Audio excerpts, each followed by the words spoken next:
شلونكم يا احباب؟ شلون الصحة؟ شلون التاهوات؟ شلون ابو الجمسي؟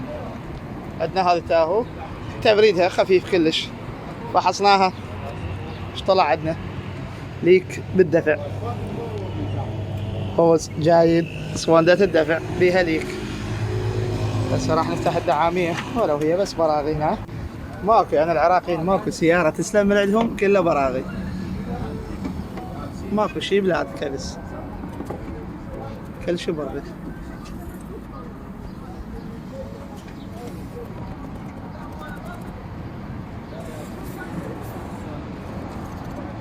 هذا برغي شطولة وهي دعامية.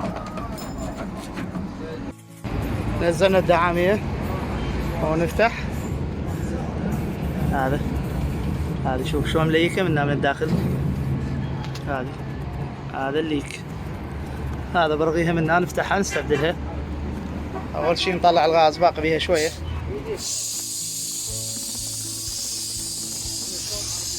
هنا على الكمبريسر. حلوة التاهو السيارات جمسي او الشوفروليت، عطلهم بسيط دائما، والفات عندهم اليكا وهذا الدفع يعني احسن من غيرهم بهواي، وتبريدها كلش حلو بارد يعني. يا الله، وفتحناها ونسحبها من هنا. ادري منك وين ملبدينها، كل شيء ما ينشاف. هذا الليك بس من الامام ليك، هذا الليك بس منه، وتطلع بس منه، بس جهة واحدة. نفتح الجوزة هذه ونشدها على هذا كامل، ونروح نشد اورنقاتها بيها.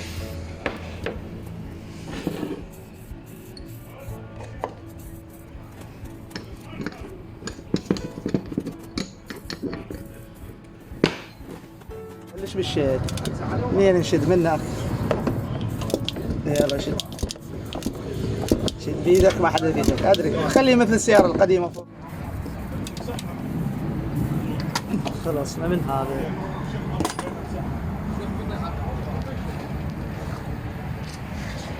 يلا هسه نضغط. يلا بلشنا نضغط وفحصنا ما في شيء، وبعد نفحص نتأكد. هي فاحص أنا قبل فترة.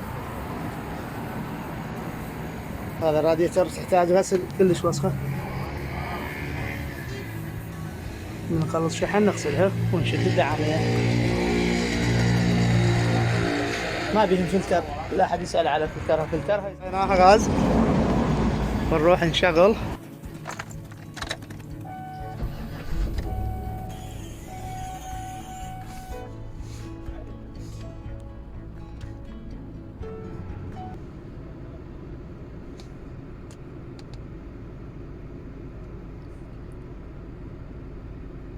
ليش تفصل؟ شنو شبيك؟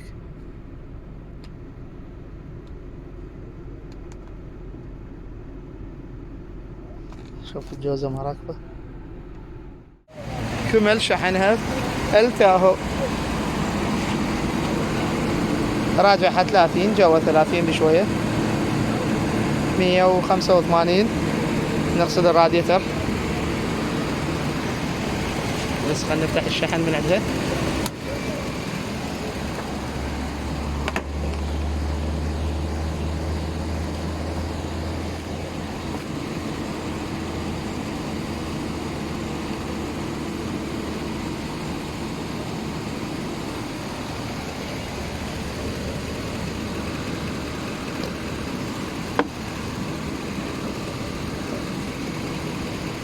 ضايع واحد من الغطا مالته الكب، واهم شي ضايع النوب هذا المهم الفوق، راد نغطيه باي شيء لا ينترس وسخ وليك.